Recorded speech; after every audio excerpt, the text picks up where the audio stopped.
গত পর্বে আমি শেয়ার করেছিলাম আপনাদের সাথে লোটে মাছের একটা ভীষণ জনপ্রিয় রেসিপি। সেটা হচ্ছে লোটে মাছের ঝুড়ো বা লইটা মাছের ঝুড়ি।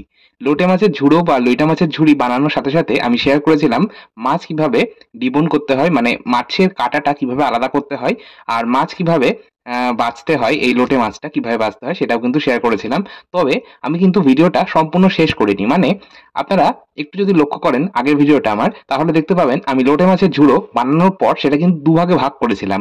একটা আমি গরম ভাতের সাথে খাওয়ার জন্য রেখেছিলাম, আর বাকি অর্ধেকটা আমি কিন্তু সাইডে সরিয়ে রেখেছিলাম, একটা থালার মধ্যে তুলে নিয়েছিলাম।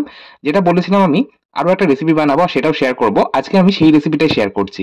ওই বাকি অর্ধেক লোটে মাছের ঝুড়ো দিয়ে কি বানাচ্ছি দেখে নেওয়া যাক আজকের ভিডিওটাতেই। কথা বলতে বলতে আমি একটা গ্রাইন্ডিং জারের মধ্যে 3 টুকরো পাউরুটি, এখানে আমি স্লাইস ব্রেড নিয়েছি, আর হোয়াইট ব্রেড ব্যবহার করছি, ব্রাউন ব্রেড ব্যবহার করছি না, দিয়ে আমি গ্রাইন্ড করে নিলাম। তারপর পাউরুটিটা গুঁড়ো করে নেওয়ার পর আমি ওই যে লোটে মাছের ঝুড়ো যেটা বানিয়ে রেখেছিলাম তারই মধ্যে দিয়ে দিলাম। এবার সমস্তটাকে খুব ভালো করে হাত দিয়ে আটা ময়দার ডো যেমন আমরা তৈরি করি সেইভাবে কিন্তু মেখে নিলাম। তারপর ছোট ছোট বলের আকারে কেটে নিচ্ছি। আর এখানে আমি ব্যবহার করেছি বাইন্ডিং এর জন্য পাউরুটির গুঁড়ো, মানে ব্রেড ক্রাম্ব যেটা বানালাম সেটা ব্যবহার করলাম। আর তবে আপনারা কিন্তু এখানে চাইলে পাউরুটির গুঁড়োর পরিবর্তে ব্যবহার করতে পারেন সেদ্ধ আলু। সেদ্ধ আলু ব্যবহার করলেও কিন্তু এটার স্বাদ ভীষণ ভালো হয়। আচ্ছা, আমি বলগুলো তো কেটে নিলাম, এবার হাতে তালুর মধ্যে নিয়ে এইভাবে একটু লম্বাটে করে শেপ দিয়ে নিচ্ছি। তৈরি করে নিলাম পুর। আমাদের পুর কিন্তু একদম তৈরি। এবার আমরা কোটিংটা তৈরি করব। কোটিং তৈরি করার জন্য একটা পাত্রের মধ্যে নিয়ে নিচ্ছি বেসন। আমি এখানে 4 টেবিল চামচ বেসন নিলাম। এরই সাথে ব্যবহার করব চালের গুঁড়ো। এখানে আমি বাজারে কেনা শুকনো চালের গুঁড়ো ব্যবহার করছি। আর চালের গুঁড়ো কিন্তু আমি ব্যবহার করলাম 2 টেবিল চামচ পরিমাণে। বেসন যা ব্যবহার করব তার অর্ধেক ব্যবহার করব চালের গুঁড়ো, আর চালের গুঁড়ো যা ব্যবহার করব তার অর্ধেক ব্যবহার করব কর্নফ্লাওয়ার বা অ্যারারুট। এখানে আমি 1 টেবিল চামচ অ্যারারুট ব্যবহার করেছি। অ্যারারুটের পরিবর্তে আপনারা কর্নফ্লাওয়ার ব্যবহার করতে পারেন। আচ্ছা, এরই মধ্যে আমি স্বাদের জন্য 1/2 চা চামচ লবণ আর 1/4 চা চামচ গোলমরিচ গুঁড়ো দিয়েছি। এবার সমস্তটাকে খুব সুন্দর করে মিশিয়ে নেব, মানে শুকনো উপকরণগুলোকে মিশিয়ে নেব। ও হ্যাঁ, যেটা আমি বলবো, এখানে কিন্তু আপনারা চাইলে বেসনের পরিবর্তে ময়দা ব্যবহার করতে পারেন। আচ্ছা, এবার এই সমস্তটাকে আমি খুব ভালো মতো মিশিয়ে নেওয়ার পর এখন আমি এই ব্যাটারটা তৈরি করছি ঠান্ডা জল দিয়ে। এখানে আমি ঠান্ডা জল দিয়ে ব্যাটারটা তৈরি করব, যেহেতু আমি এই ব্যাটারটা সেট হওয়ার জন্য ফ্রিজে রাখবো না। আপনারা যদি এই ব্যাটারটা তৈরি করার পর 10 মিনিট ফ্রিজে রাখতে চান, সেক্ষেত্রে আর ফ্রিজের জল ব্যবহার করার প্রয়োজন নেই। নর্মাল টেম্পারেচারে থাকা জল দিয়ে আপনারা ব্যাটারটা তৈরি করতে পারেন। ঠান্ডা জল দিয়ে যদি ব্যাটারটা তৈরি করা হয় তাহলে ক্রিস্পিনেসটা ভীষণ ভালো আসে। যাই হোক, আমার ব্যাটারটা একদম তৈরি। আর এই ব্যাটারটা কিন্তু একটু বেশ ঘন থকথকে ব্যাটার তৈরি করতে হবে।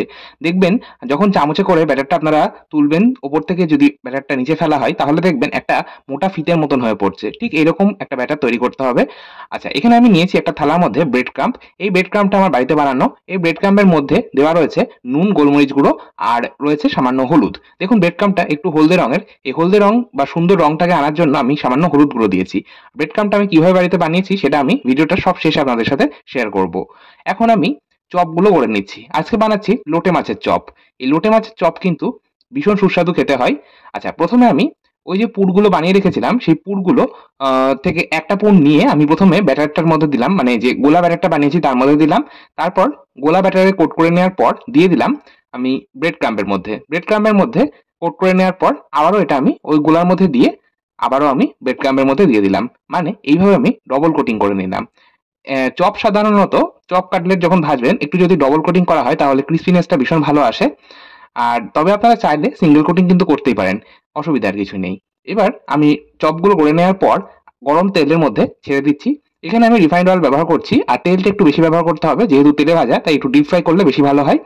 প্রথম ব্যাচে আমি 3টে চপ ভেজে তুলে নিলাম। এবার আমি আরো একটা পদ্ধতিতে আপনাদের আজকে এই লোটে মাছের চপ বানিয়ে দেখাচ্ছি। দেখুন, প্রথমে তো আমি ব্রেড ক্রাম্বের কোটিং দিয়ে চপটা ভেজে দেখালাম। এবার আপনারা চাইলে কিন্তু ব্রেড ক্রাম্বের কোটিং নাও দিতে পারেন। শুধুমাত্র ওই যে গোলাটা বানিয়েছি বেসনের গোলা, তার মধ্যে দিয়ে আপনারা এইভাবে চপ ভেজে নিতে পারেন। এইভাবেও চপ ভাজতে খেতে বেশ ভালোই লাগে। তবে আমাদের বাড়িতে বা আমাকে যদি পার্সোনালি জিজ্ঞেস করা হয় কোন চপটা খেতে বেশি ভালো লাগে বা কোনটা আমি বেশি পছন্দ করি, সেক্ষেত্রে আমি বলবো ওই যে ব্রেড ক্রাম্বের কোটিং দেওয়া যে চপটা বানালাম প্রথমে, সেটাই কিন্তু খেতে বেশি ভালো লাগে। যাই হোক, 2 রকম ভাবে আমি চপ বানিয়ে দেখিয়ে দিলাম। তবে আপনাদের যেটা পছন্দ আপনারা কিন্তু সেটাই বাড়িতে বানাতে পারেন। আর এই লোটে মাছের চপ কিন্তু খেতে অসাধারণ লাগে। পরিবেশন করছি টমেটো কেচাপ আর কাসুন্দির সাথে, সাথে একটু কাঁচা পেঁয়াজও রেখেছি। এবার আপনারা দেখুন চপটা কতটা সুন্দর হয়েছে। অসাধারণ খেতে লাগে। আপনারা বাড়িতে এইভাবে বানান, আশা করছি আপনাদের প্রত্যেকের কিন্তু ভীষণ ভালো লাগবে এইভাবে লোটে মাছের চপ বানিয়ে খেতে। বাড়িতে যদি গেস্ট আসে তাদেরকেও কিন্তু আপনারা বানিয়ে দিতেই পারেন। যাই হোক, এবার আমি বলেছিলাম আপনাদের সবশেষে ব্রেড ক্রাম্ব বানানো দেখাবো। আচ্ছা, কড়াইয়ের মধ্যে আমি পাউরুটির গুঁড়ো দিয়ে দিলাম। আমি এখানে 15টা পাউরুটি, ওই যে একদম ভিডিও শুরুতেই পাউরুটি যেভাবে মিক্সিং জারে গুঁড়ো করেছি ঠিক সেভাবে গুঁড়ো করে নিয়েছি।